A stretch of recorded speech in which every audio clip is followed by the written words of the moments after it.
I've been doing actual lives for almost 30 years. I was asked to do a workshop for people with disabilities.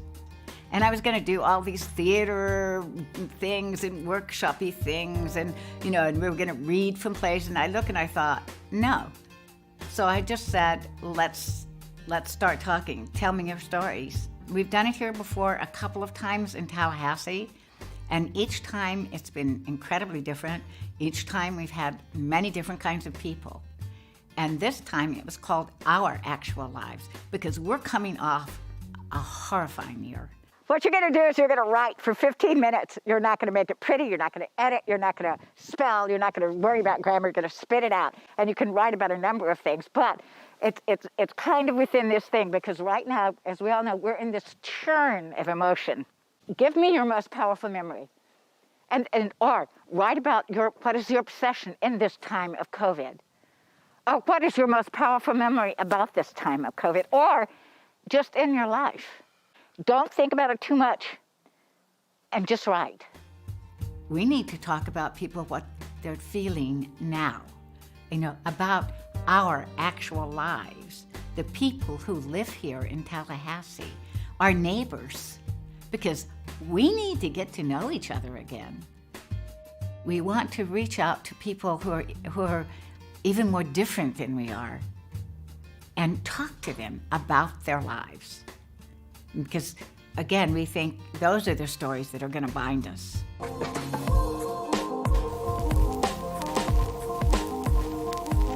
My name is Anthony Villas, and I'm from Miami, Florida. Hi, I'm Matty Ward. Jacqueline Denise Curry. I was born in New Jersey. My name is Pascal and Metcalf. I was born in Elizabeth City, North Carolina in 1954. My name is May Evelyn Ziegler Cleveland, and I grew up in Frederick, Maryland. My name is Sonia McNellis. Rebecca Lynn Metcalf. I'm Matthias Mad Matt DeWarno. I'm originally from Buenos Aires, Argentina. My name is Shakafrika Kanishua Herring Simmons. My name is Dorotha Williams, but people call me Dora. I was born in New York, but I was raised in Florida. I was born in a little teeny town called Ironton, Ohio. I'm from Boston, Massachusetts originally. Born and raised right there in Smoky Hollow.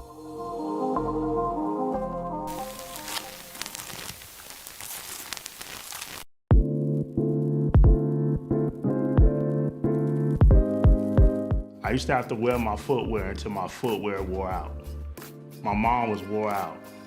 She worked tirelessly for years to provide for my brother and I so that she could buy shoes that my peers would laugh at when they got worn out. In school hallways, always with my head down. Not because I was ashamed, but because I was entertained. Looking at the kids my age with all the shoes I couldn't afford never made me bored, it made me dream. I aspired to have my footwear admired. Now pairs I have many. My selection covers the color spectrum. With over 100 pair, I see no signs of coming up for air. My obsession wasn't birthed through narcissistic ways. It exists because I remember the days when I didn't have.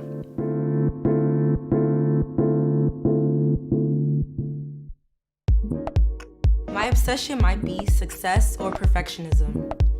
I want to live up to everyone's expectations.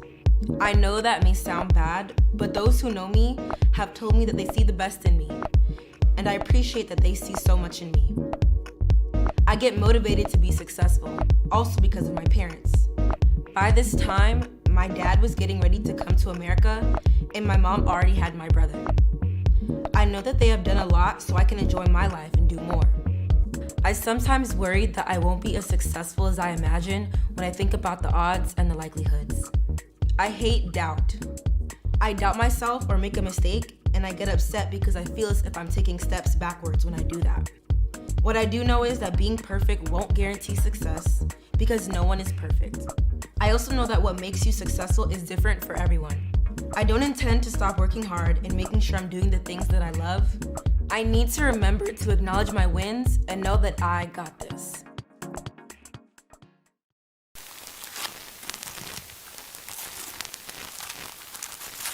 In 2006, I was working for Reverend Byron Barnhart in Monticello, Florida. I got my check, and I was really excited, and I figured that while I'm here in Monticello, I might as well just go ahead and get this check cashed. And I asked him, "Do you want to take me to cash a check at your bank?" He said, "I'm sorry, babe, but it's noon and banks are closed." So I said, "Why are banks closed at noon on Thursday? It's not a holiday or anything." He said, "It might as well be, because every Thursday at noon, when they used to do the hangings, in order for everyone to be able to watch and see for entertainment. That's happening now in this day and age. Right now, Monticello, their bank closes at noon on Thursdays. We have our own lynching tree here in Tallahassee, right behind me.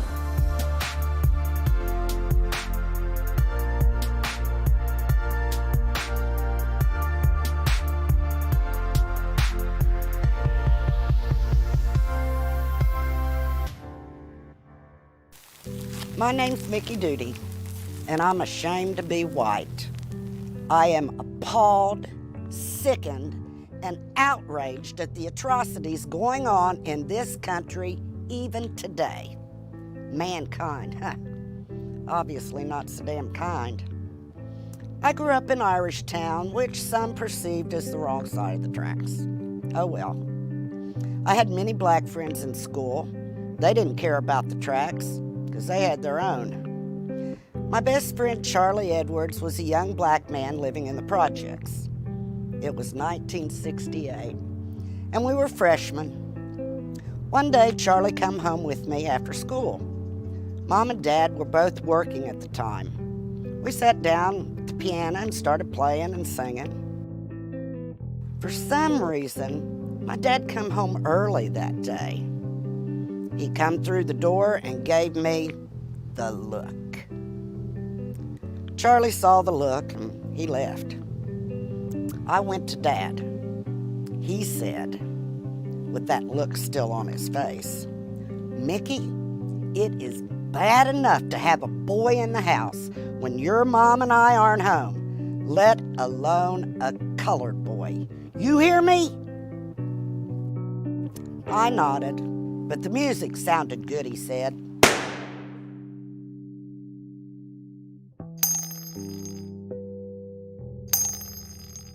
Four years later, my brother Charlie was killed by white men for nothing, shot in the head. I still miss Charlie, and to this day, I still have a picture of him in my house.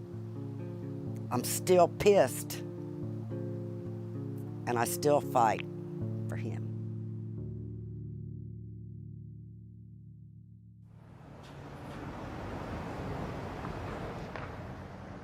In the back seat as we traveled down 95, in my peripheral, I saw a car pull up beside. Inside was a freckle-faced white kid. Once he realized his parents began to speed up and pass us, he stuck his tongue out and shot me the bird. All I could think was, "Fucking coward." It was at that moment that I decided I would tower above hate, but just know that aggression will be met with aggression. I find myself having little compassion and empathy for white people. I love people and I hate to see anyone in pain. Yet in this past year, 2020, I just don't have it. I watched a story about a white female restaurant owner being mistreated by the mayor of her city. Everyone was crying and stating their shame. I found myself thinking about all the Black businesses who have been lost even prior to COVID 2020. The white woman's pain, Becky's pain, doesn't compare to mine or the millions of other women who look like me. Our stories are our stories. I don't want to sit at your table. I want to create my own. George Floyd, my son, was taken away from his mama during the time of great despair, anxiety, fear, hatred, and anger that was prevailing our country. My heart ached as I watched this senseless murder and the taking away of another Black life. A son, our babies. Why is this so deep in my spirit, in my soul, losing a child? The loss of a child is always a traumatic experience for mom.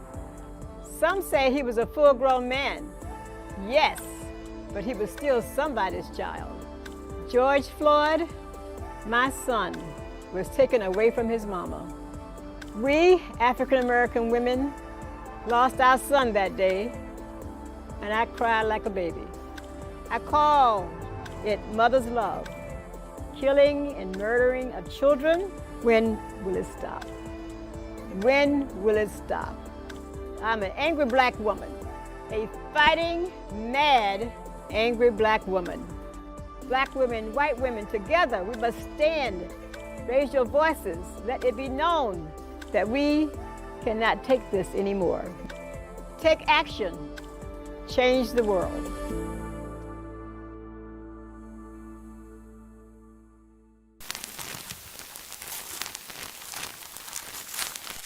My husband Rex was diagnosed with neurodegenerative brain disease in 2014. When the one you love, you've shared your life with, you've laughed together, cried together for 45 years, becomes so disoriented and confused, he does not know where he is or who you are, it hurts and it's frightening to both of you. I remember Rex's frustration at not being able to communicate. One time he came into the kitchen and he was holding his head and he said, I can't find what I need in my brain. He told a friend one time, I have this Alzheimer's disease. I call it that because it slams your brain. As the disease continued to slam his brain, he became more disoriented and more remote to me. We could not share memories together, moments of our life together. We could not make decisions together. We could not discuss his illness, first dementia and then pancreatic cancer. I needed to think about how to manage things. What makes him anxious? What helps him relax? I needed to listen. One late afternoon, he said he needed to go home. I wonder if I could get a Greyhound bus, he said. I asked, where would you tell them to take you? And he said, they'll know where to go. His anxiety was rising and he said, I have to go home. I have so much work to do. I said, I will take you home.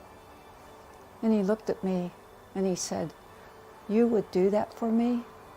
I nodded and he relaxed. He had to get some things together, a couple of CDs, one of his many caps. We got into the car. I drove to West Tennessee Street and headed east, on out to Capitol Circle. When we got near Appalachia Parkway, Rex saw the sign, Tallahassee, with an arrow pointing right, and he said, turn right.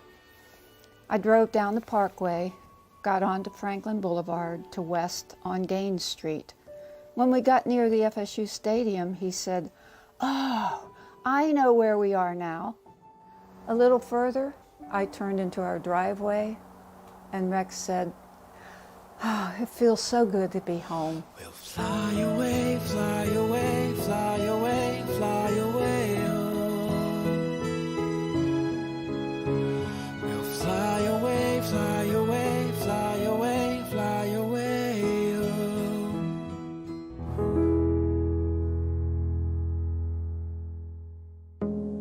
February 23rd, 1981, the day my father died.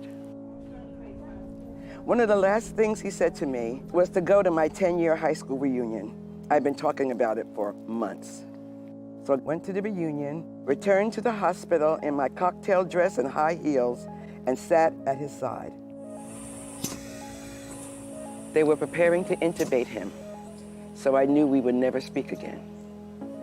I started to cry, and he said, "Princess, don't cry. It's okay to be sad. I know you're gonna be sad. You'll miss me. But don't cry for me, cry for yourself. Because I'm excited. I'm thrilled. I've been working toward this moment my whole life. And you can be assured that I'll be at the head of the line when you arrive." I saw the joy in his eyes through the tears in mine.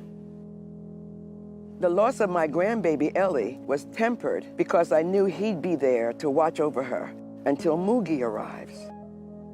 At that moment, the great fear of death that had plagued me my whole life disappeared, and peace was its replacement. My daddy was my joy, my love, my life. And through his parting words, he continues to affect my life and the way I teach my grandkids about life and where I'll be when I'm gone.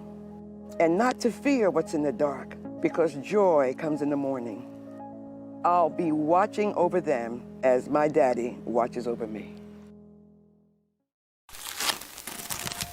Domination and submission, leader and follower, king and peasant. In all of those rules, the difference in power is clear. But where do those stand who are but queer? Where does the power rise? Where does it fall? Is there even any power at all? Is difference a power? Is it a strength? Where can I reach such a tedious length? Am I special? Am I new? Sometimes I think I have no clue. My gender, my orientation, my identity, my sex, my preference, who I want to be. Can I be different? Can I be me? Can I be different from a she and a he? Can I love the one of my choice without someone stopping me from using my voice? Can I show myself free and true? This is a break you can't just glue. I'm young. I have a lot to learn. But the lack of freedom in this world makes my chest burn. I'm brave. I am strong. I don't need your pity. I know where I belong. For the first 40 years of my life, I didn't feel completely happy though. But I knew I wasn't a male leader. I heard about getting a career and not finding people. I wasn't the only person on earth who considers themselves a unique combination of male and female.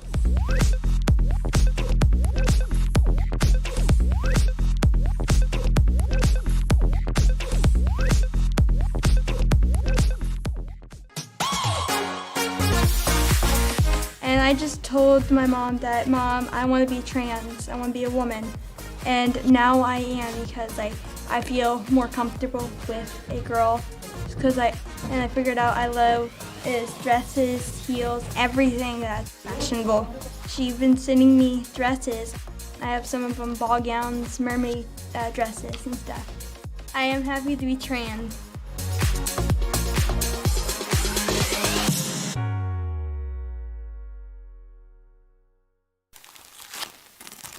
Justice means to me, wow, having the right thing done.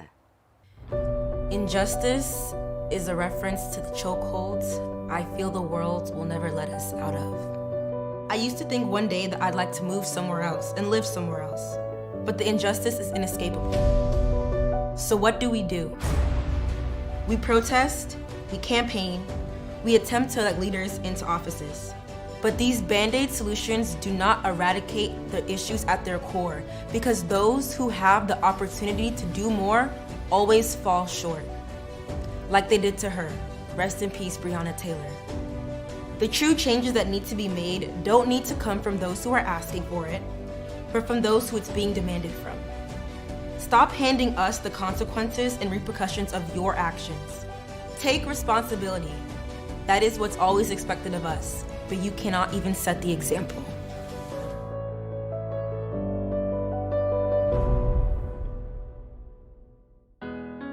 The word justice, what does that mean in terms of fairness?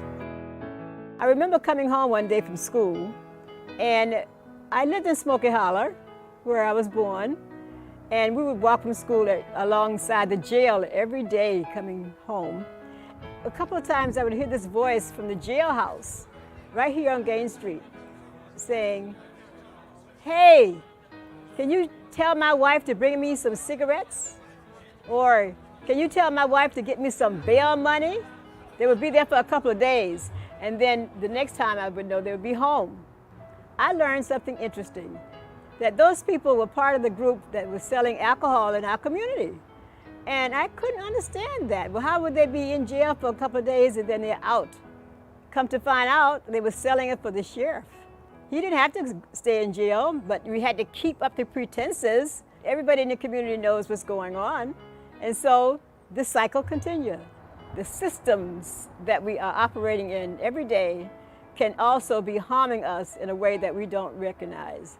So let's make sure we're doing fairness and justice in our community.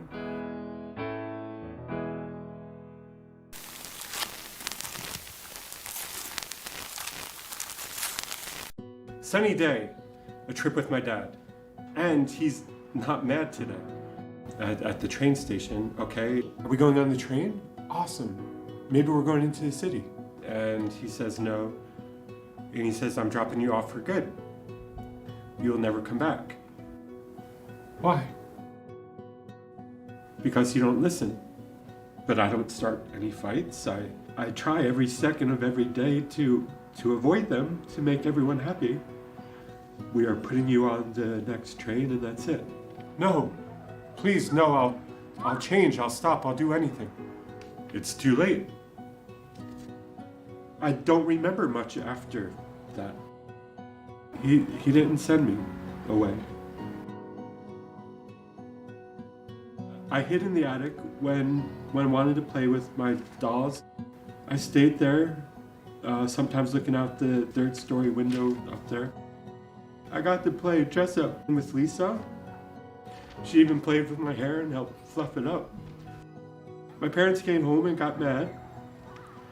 So after that I hid playing with my hair. I did what I was told as best I could after that.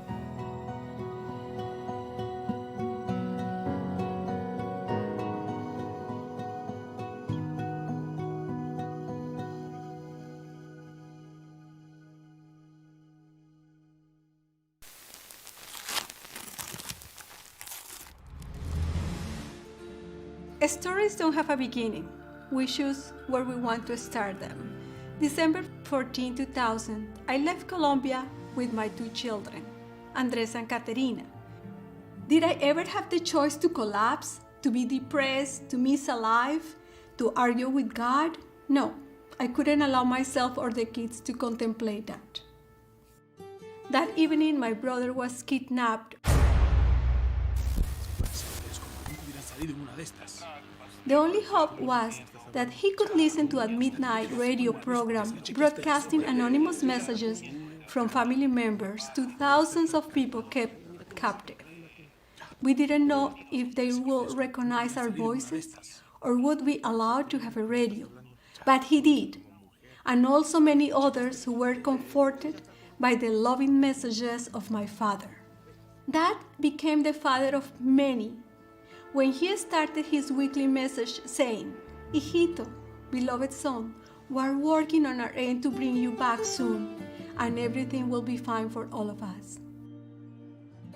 My dad's hope brought him back alive. How much do I owe to my dad for his love? Why do I carry wounds from a life I left 20 years ago? I don't know. I can't answer.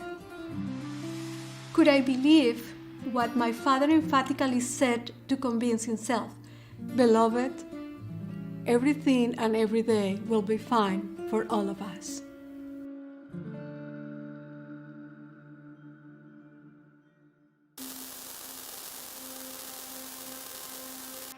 I was lying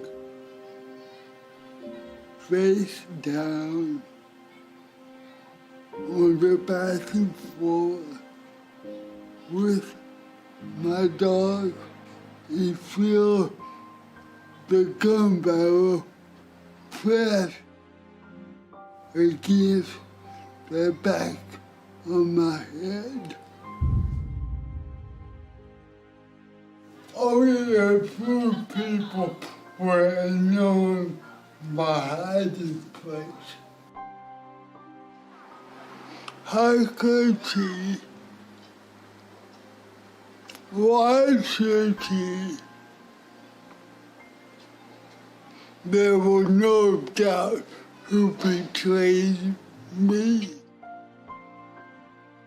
I felt so angry and helpless as I waited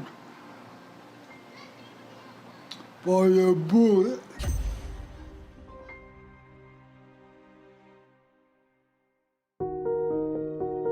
I remember my mother telling me how people would walk up to me, and especially men, and tell her how beautiful I was, what beautiful eyes I had. And in the middle of the night, I can remember the stepfather taking me into the bathroom while I was in a dead sleep, you know, and that was my first experience really of touching from an adult male at 7 years old. And that continued till I was strong enough to tell my mother, which probably I was 13. So I was broken probably till I was in my 40s, until I began to see a friend of mine's reading the Bible. And I asked her about the Bible, and she got me a Bible. She told me about Jesus. I read about the woman that had the issue of blood, and that how she believed that if she got to town where Jesus came, that if she would touch the hem of his robe, that she would be healed. And I thought to myself, well, if she would touch the hem of his robe and be healed, I could be too. So that next Sunday, I had made it up in my mind that when I went to church, that I was going to touch the hem of the pastor's robe and I would be healed. While the pastor was preaching, I acted like I was tying up my shoe. And as she passed in front of me, I touched the hem of her robe. And immediately she looked down at me and she said, "My faith has healed me." And she kept preaching. From that day, I knew my heart was healed. It was no longer sealed with bricks. It was no longer wrapped with barbed wire. I had a new heart, and I was able to love again. I was able to function again.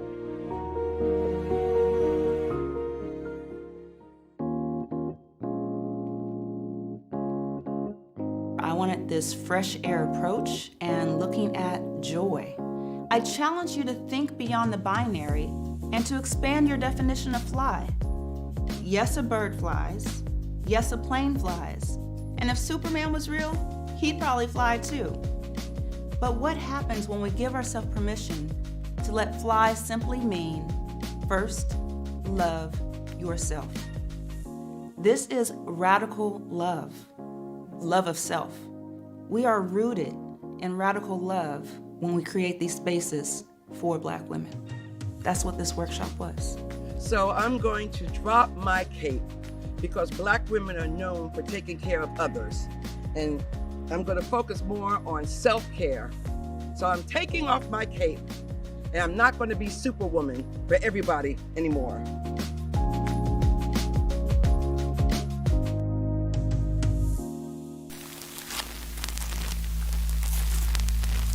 2020. What a son of a bitch of a year. Hating Zoom, but needing connection. Took away our longing and our freedom to touch. Alone, quiet, and sad. The loneliness of being alone really got to me a few times. It was difficult. Isolated in a place full of people. With COVID, I'm back in the attic. Living a self-imposed incarceration. Living on the edge between chronic lymphocytic leukemia and COVID. We started working on Faust 2020. Then, on the Thursday before our opening Friday night, we voted to cancel the show. We packed up and went home. Something that would become a theme. Luckily, Sam and I convinced Faust to do Queer as Faust. We were creating again in a new way. I was happy to be creating.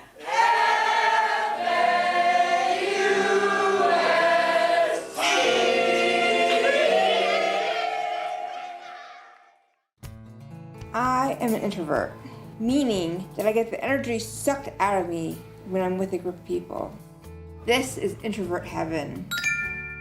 But my husband and I do have to venture outside every now and then.